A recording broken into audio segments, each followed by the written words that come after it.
नरेंद्र मोदी हटाव केवळ या उद्देशाने देशात इंडिया आघाडी स्थापन करण्यात आली. ही इंडिया आघाडी निवडणुकीपर्यंत टिकेल का असा प्रश्न असताना या आघाडीचं जहाज जागा वाटपाच्या वादळात सापडलेलं आहे. याच इंडिया आघाडीचं लहान रूप म्हणजेच महाविकास आघाडी.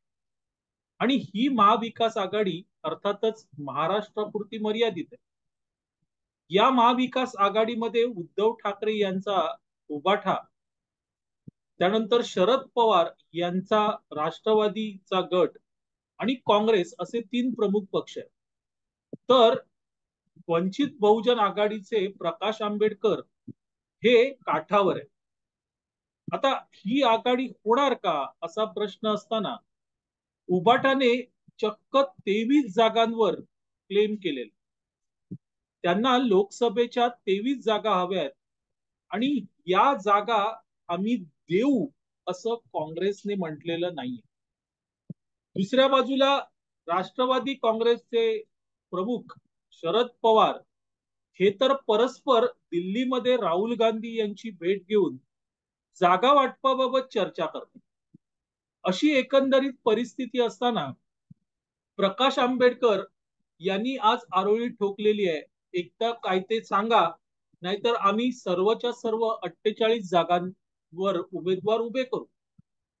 आता या परिस्थितीतून मार्ग काढायचा म्हणजे सगळ्यात मोठं आव्हान हे उबाटा समोर आहे. उबाटा हे आव्हान पेलेल का? मंडळी नमस्कार, मी आबा माळकर. आपण पाहतात लक्ष.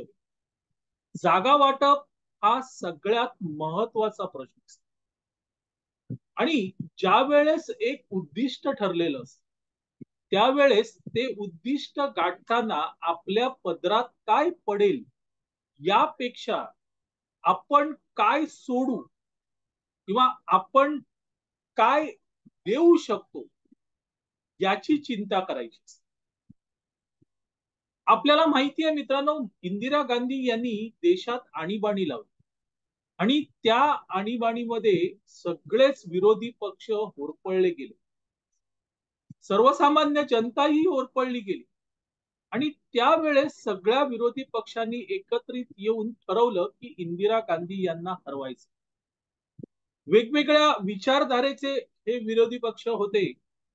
त्यात कम्युनिस्ट होते, समाजवादी पक्ष होते, जनसंघ हा राष्ट्रीय स्वयंसेवक संघ विचारसरणीचा पक्ष होता.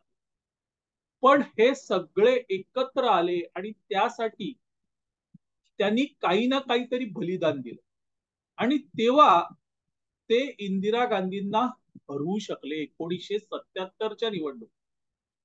त्यावेळेस जर प्रत्येक पक्षाने आपल्याला काय मिळतंय किंवा आपल्या पदरात काय पडतंय असं बघितलं असतं तर ती आघाडी झालीच नसती आणि इंदिरा गांधी काही हरल्या नसत्या.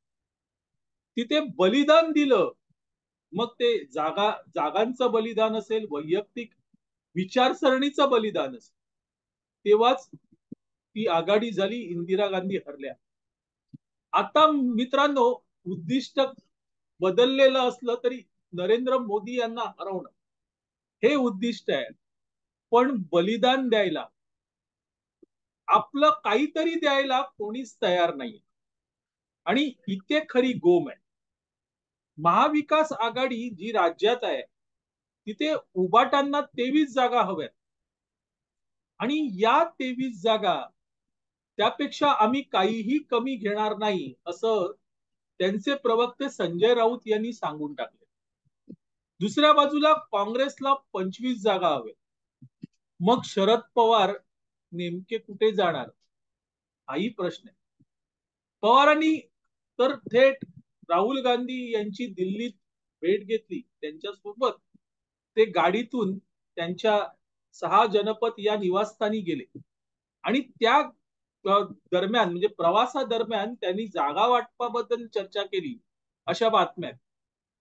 म्हणजे पवार डायरेक्ट काँग्रेसशी समझोता करून मोकळे झाले आहेत का हाही प्रश्न.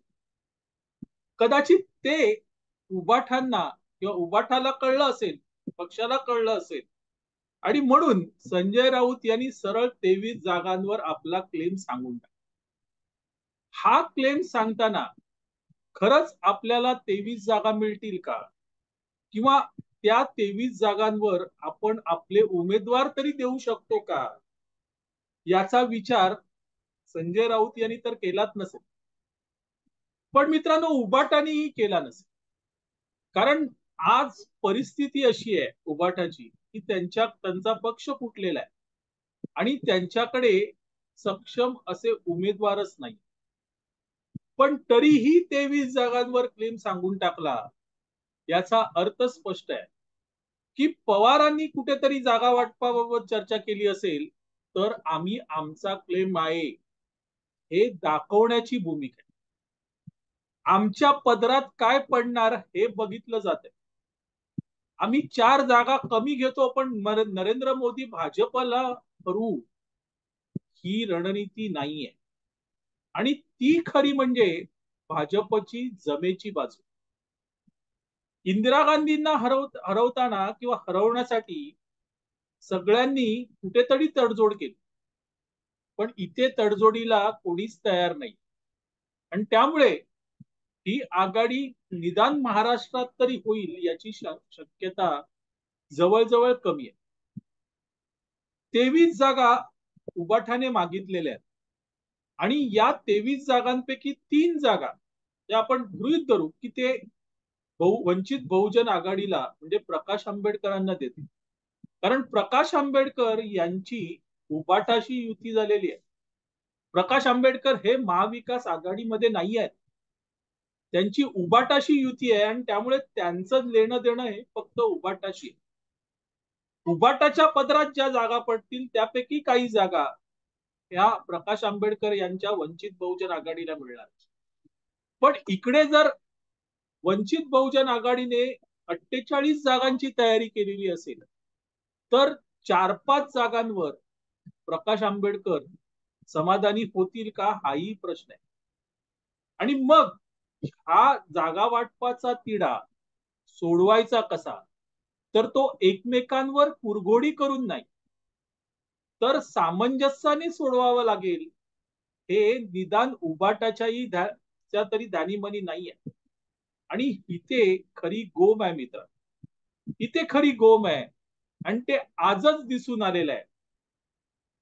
ही तर काय सांगायचं मित्रांनो, म्हणजे ही आघाडी तयार झाली भाजपला हरवण्यासाठी, पण स्वतःच आघाडी फुटणार की काय अशा परिस्थितीत आज ती आहे.